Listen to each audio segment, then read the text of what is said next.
विश्व शांति के लिए बुद्ध की धरती से उठी धम्म की पुकार। अगर आप बौद्ध हैं तो जीवन में एक बार चीवर जरूर धारण करें। इसी उद्देश्य से वर्षों से निकल रही है धम्म यात्रा। इंदौर में बौद्ध समाज के उत्थान, संस्कार और विश्व शांति के संदेश को जन जन तक पहुंचाने के लिए एक बार फिर भारतीय बौद्ध महासभा इंदौर के तत्वावधान में 15 दिवसीय भव्य श्रामनेर शिविर और धम्म यात्रा का आयोजन किया जा रहा है। यह यात्रा 28 अप्रैल से 12 मई 2026 तक आयोजित होगी, जो बुद्ध पूर्णिमा के पावन अवसर से जुड़ी हुई है। इस पूरे आयोजन के केंद्र में समाज को जागरूक करने का वह उद्देश्य है, जिसमें हर बौद्ध को अपने जीवन में कम से कम एक बार चीवर धारण कर धम्म को आत्मसात करने का संदेश दिया जा रहा है। इसी विचार को आगे बढ़ाते हुए यह धम्म यात्रा पिछले कई वर्षों से निरंतर निकाली जा रही है। इस पहल के प्रमुख नायक के रूप में संयोजक दीपक दादा मिश्राम और आयोजक भत्ते धम्म बोधि लगातार समाज को जोड़ने, प्रेरित करने और धम्म के मार्ग पर अग्रसर करने का कार्य कर रहे हैं। उनके मार्गदर्शन और प्रयासों से यह आयोजन हर वर्ष और अधिक व्यापक रूप लेता जा रहा है। यात्रा इंदौर से प्रारंभ होकर महू, सारनाथ, बोधगया, राजगीर, नालंदा, वैशाली, कुशीनगर, लुम्बिनी, कपिलवस्तु, श्रावस्ती, लखनऊ, सांची, उज्जैन जैसे पवित्र स्थलों से होकर गुजरेगी और पुनः इंदौर लौटेगी। इस यात्रा का कहाँ से शुरुआत होगी? ये यात्रा का रूट जो है ये महू से स्टार्ट होगा और सिमरोल होते हुए सांची से निकलेगी। कितने दिवसीय यात्रा ये है? 15 दिवसीय यात्रा है हमारी। तो ये कौन कौन से मार्ग से होती हुई निकलेगी? ये मेरे ख्याल सांची होते हुए बुद्धगया से सारनाथ, नेपाल, काठमांडू ऐसे होते हुए बुद्धगया, लखनऊ।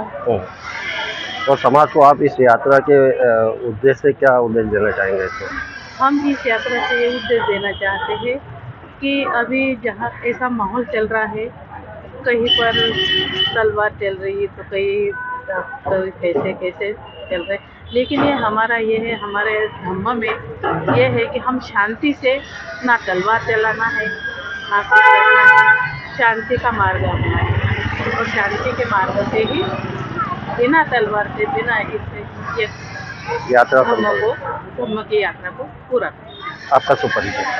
मेरा इंदिरा जी बताया कि इस यात्रा का उद्देश्य क्या है? हमारी यात्रा का उद्देश्य ये है कि दुनिया में अशांति ही अशांति है। आजकल चारों तरफ युद्ध का माहौल है, तो हम इस यात्रा के माध्यम से ये चाहते हैं कि दुनिया में शांति फैली रहे। और ये जो यात्रा है ये धम्म के हिसाब से भी बहुत महत्वपूर्ण है, क्योंकि जो लोग इस चीवर को ग्रहण करते हैं वो कुछ ना कुछ अच्छे मतलब कर्म करते हैं, वो तभी ये चीवर शरीर पे आता है। तो हम जो चीवर धारण करते हैं ये पुण्य कर्म है हमारे। चीवर जो हमने लिया हमारे पुण्य कर्म है, इसलिए हमारे ऊपर चीवर आया है। और इस जो यात्रा में हम रहेंगे, चीवर में रहेंगे, तो हमारा जो ये है रोज की दिनचर्या वो चेंज हो जाती है।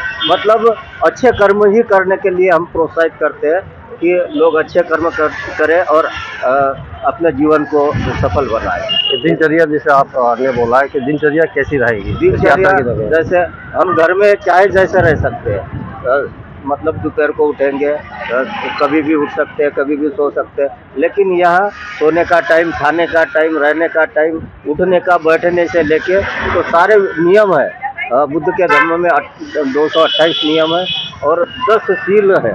ये 10 शील पालन करेंगे तो साथ में, और भले 228 नियम है इनको नहीं पता है, लेकिन शील का पालन करेंगे मतलब अपने जीवन को, इस जीवन में एक शुद्ध आचरण इनका होगा और यही शुद्ध आचरण आगे आने वाले जीवन को सुखी बनाएंगे।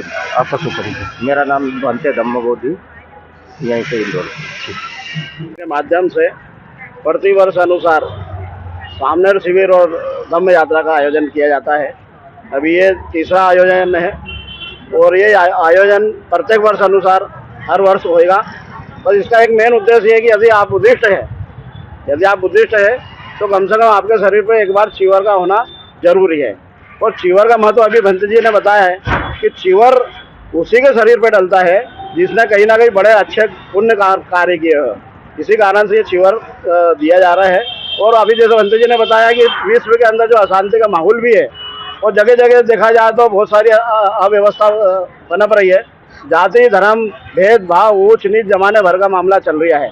तो इसी को ध्यान में रखते हुए एक मानव के प्रति मानवता पैदा हो, उसको ध्यान में रखते ये यात्रा निकाली जा रही है परदेशीपुरम बुद्ध विहार से।